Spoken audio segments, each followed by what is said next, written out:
जय हिंद दोस्तों, स्वागत है आप सभी का अपना फिर से एक नए वीडियो में। तो दोस्तों, आपके एग्ज़ाम बिहार पुलिस एग्ज़ाम 2024 री एग्ज़ाम जो निकले हैं डेट दोस्तों, जो आपके एग्ज़ाम 7 तारीख को होने वाले हैं, 7 अगस्त से लेकर के 28 तक। उन एग्ज़ामों को मजबूत बनाने के लिए हम लेकर आ गए हैं ज्योग्राफी क्लास 9 का एनसीईआरटी बुक से, जो आज एजुकेशन सेंटर जो पटना में है, जिसका डायरेक्टर एस.के. झा सर के द्वारा जो प्रश्न करवाए जाते हैं, वही प्रश्न लेकर आए हैं। वन लर्न बुक से है, जो क्लास 9 का ज्योग्राफी है, जिसका जो करवाते हैं कुणाल सर के द्वारा, वही प्रैक्टिस से लेकर आ गया महा मैराथन का कुंभ महा मैराथन लेकर आ गए हैं, जो आपके एग्ज़ाम के लिए काफ़ी महत्वपूर्ण होंगे दोस्तों, क्योंकि बिहार पुलिस का नए सिलेबस के आधारित पर क्लास 9 10 के आधार पर सारे प्रश्न इस वीडियो में देखने को मिलेंगे। प्योरली बिहार बोर्ड का प्रश्न है दोस्तों, जो इस पीडीएफ में हम देखने को मिलेंगे। तो चलिए बिना देरी से अपने प्रश्न को और बढ़ते हैं दोस्तों। ये एग्जाम के लिए काफ़ी रामबाण प्रश्न है, क्योंकि खास सारे एससीईआरटी का प्रश्न दिए हुए हैं। तो चलिए बिना देरी से अपने प्रश्न को और बढ़ते हैं। आप लोगों से रिक्वेस्ट है कि ये वीडियो को शुरू से अंत तक जरूर देखिए। इसका पीडीएफ हम टेलीग्राम पर दे देंगे, वहाँ से आप लोग डाउनलोड कर लीजिएगा। चलिए चलते हैं अपने पहला प्रश्न की ओर से। पहला प्रश्न है दोस्तों कि भारत के संपूर्ण क्षेत्रफल का कितना प्रतिशत भूभाग मैदानी है। तो कितना प्रतिशत भूभाग मैदानी है दोस्तों? तो इसका जो राइट आंसर रहने वाले हैं 43%। कितना प्रतिशत है मैदानी भाग? 43% है दोस्तों। प्रश्न यहाँ से बहुत सारे बनते हैं। तो भारत का सबसे जो मैदानी भाग है वो कौन है दोस्तों? मैदानी भाग पूछा है, तो मैदानी भाग कौन है? वो गंगा का मैदान है। कौन है दोस्तों? गंगा के मैदान होते हैं। और बनता है कि मैदानों भागों में कौन सी मिट्टी पाई जाती है? मैदानी भागों में तो वो कौन मिट्टी पाई जाती है दोस्तों? जलोढ़ मिट्टी पाया जाता है। मैदानी भागों में कौन मिट्टी पाया जाता है? जलोढ़ मिट्टी पाया जाता है। तो अगली प्रश्न है कि पूर्व में भूमंडल पर केवल एक ही भूखंड था, उसे किस नाम से जाना जाता है? पूर्व में भूमंडल पर केवल एक ही भूखंड था, जिसे हम वो कौन सा नाम से जाना जाता है?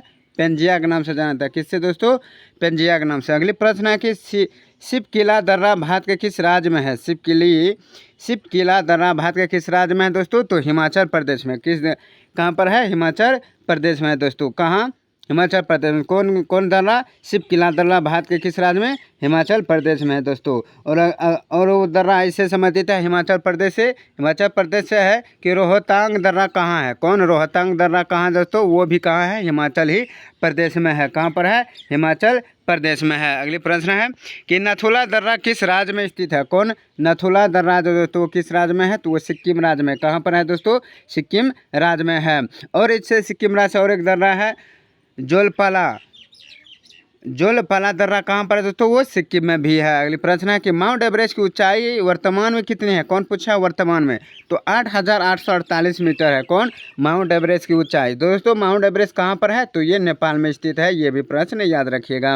अगली प्रश्न है कि भारत की सबसे लंबी चोटी क्या है? भारत की सबसे लंबी चोटी कहाँ है दोस्तों? K2 है। कौन है? K2 है। तो दोस्तों ये K2 आप कहाँ पर हो गया? तो ये लद्दाख में हो गया। कहाँ पर हो गया दोस्तों? लद्दाख में हो गया। अगली कि भारत के दक्षिणतम बिंदु को क्या कहा जाता है? भारत का दक्षिणतम बिंदु क्या कहा जाता है? तो इंदिरा पॉइंट कहा जाता है। तो दोस्तों ये इंदिरा पॉइंट कहाँ पर है? तो ये अंडमान निकोबार द्वीप में है। कहाँ? अंडमान निकोबार द्वीप में है। अगली प्रश्न है कि विश्व प्रसिद्ध कांगड़ा एवं कुल्लू घाटी स्थित है। कहाँ? मध्य हिमालय या लघु हिमालय में स्थित है। विश्व प्रसिद्ध कश्मीर घाटी और डल झील अभ्यारण्य अवस्थित है। कहाँ पर अवस्थित है? डल झील और कश्मीर घाटी तो बृहद हिमालय और पीर पंजाब के बीच में स्थित है। अगले प्रश्न कि कश्मीर हिमालय में हिमनद चिकनी मिट्टी के मोटे निक्षेप से तथा दूसरे पदार्थों को मिहोड के रूप में जमा को क्या कहा जाता है? तो करेवा कहा जाता है। क्या कहा जाता है दोस्तों? करेवा कहा जाता है। अगली प्रश्न को बढ़ते हैं। प्रसिद्ध फूलों की घाटी महाभिव्यायी प्रश्न है दोस्तों कि प्रसिद्ध फूलों की घाटी निम्न में से किस पर्वतीय क्षेत्र में स्थित है? तो वो कहाँ है? उत्तराखंड हिमालय में है फूलों की घाटी। अगली है हिमालय पर्वतीय क्षेत्र में बुग्याल शब्द किसको निरूपित करता है? कौन? बुग्याल शब्द किसको निरूपित करता है? तो इसका जो राइट आंसर रहने वाले हैं वो ऊंचाई पर स्थित घास के मैदान को बुग्याल शब्द कहते हैं। अगली है द्वार हस्ताकृतियाँ पाई जाती हैं। कौन? द्वार हस्ताकृतियाँ पाई जाती है वो सिक्किम और दार्जिलिंग हिमालय के। अगली प्रश्न मोनपा डफला अबोर मिसमी नीसी और नाग है वो उत्तरी पूर्वी भारत की जनजातियाँ हैं। ये सारा। अगली प्रश्न है कि बराक नदी किस राज्यों को एक महत्वपूर्ण नदी है? बराक नदी किस राज्य की एक महत्वपूर्ण नदी है? वो मणिपुर और मिजोरम की बराक नदी जो सबसे महत्वपूर्ण नदियां हैं। अगली है, उत्तर पूर्व के किस राज्य को मोलिसिस बेसिन कहा जाता है? मोलिसिस बेसिन किस राज्य को कहा जाता है? मिजोरम को कहा जाता है। अगली प्रश्न को बढ़ते हैं कि भारत का उत्तरी मैदान किन नदी प्रणाली के द्वारा बना है? गंगा, सिंधु एवं ब्रह्मपुत्र। गंगा, सिंधु एवं ब्रह्मपुत्र नदियों प्रणाली के द्वारा बना है। अगले प्रश्न को बढ़ते हैं दोस्तों। वीडियो को प्रश्न अच्छे लगे तो जरूर लाइक कीजिएगा। अगली प्रश्न है कि विश्व का सबसे बड़ा नदी माजुली किस नदी पर अवस्थित है? तो विश्व का सबसे बड़ा नदी जो माजुली वो कहाँ पर अवस्थित है? ब्रह्मपुत्र में है। कहाँ? ब्रह्मपुत्र।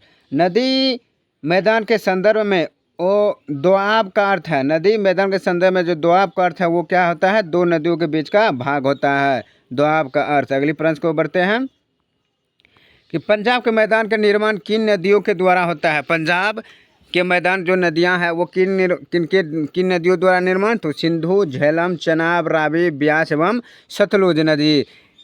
अगली प्रश्न कि प्रायद्वीप पठार से संबंधित दक्कन ड्रेप। दक्कन ड्रेप है काली मृदा से युक्त पठारी क्षेत्र पर। कहाँ है दक्कन ड्रेप? काली मृदा से युक्त पठारी क्षेत्र पर। अगली प्रश्न है कि कौन सी पहाड़ियाँ पश्चिमी घाट के अंतर्गत शामिल है? कौन सी पहाड़ियाँ पश्चिमी घाट के अंतर्गत शामिल है?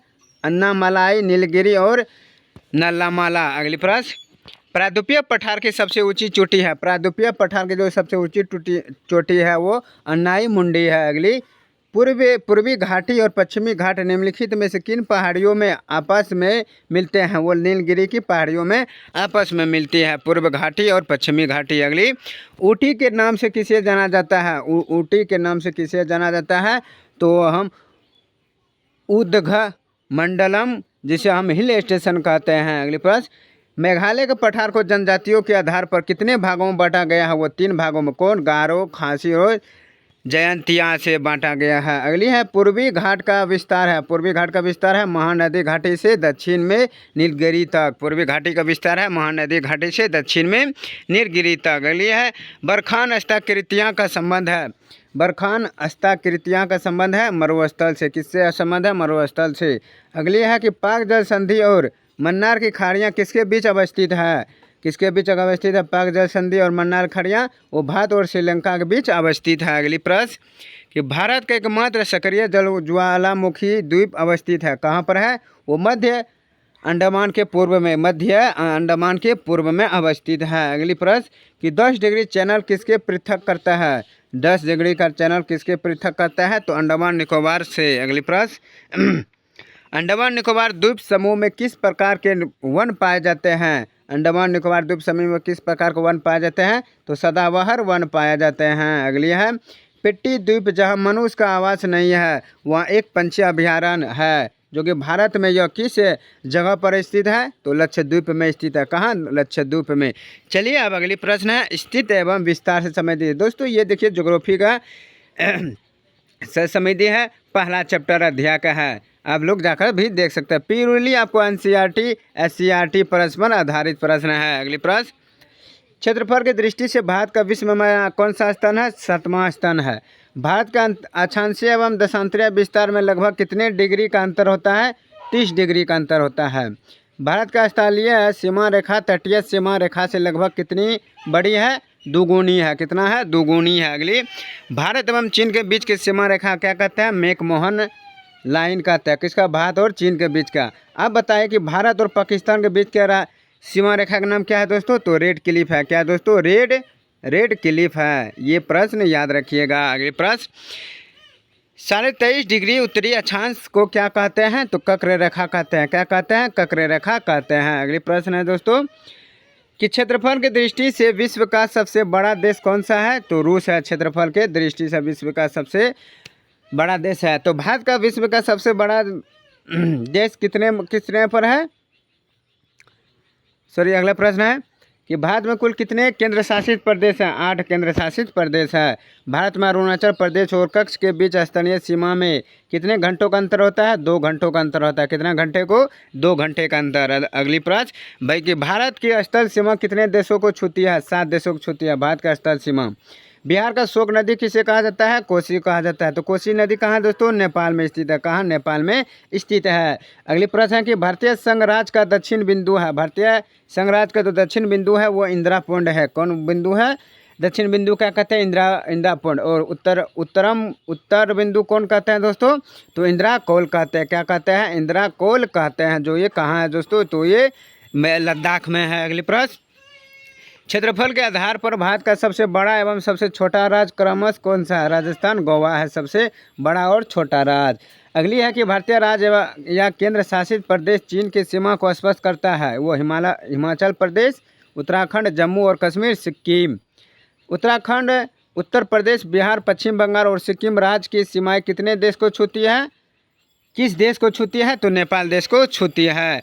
अगली है कि पाक जल संधि किन दो देशों के बीच में अवस्थित है? भारत और श्रीलंका के बीच पाक जल संधि अवस्थित है। अगली प्रश्न है कि हिमालय के किस भाग को आंतरिक हिमालय के नाम से जाना जाता है? बृहद हिमालय या महान हिमालय कहा जाता है। तो चलिए दोस्तों, ये था आपका चैप्टर नंबर 1 से संबंधित ज्योग्राफी प्रश्न।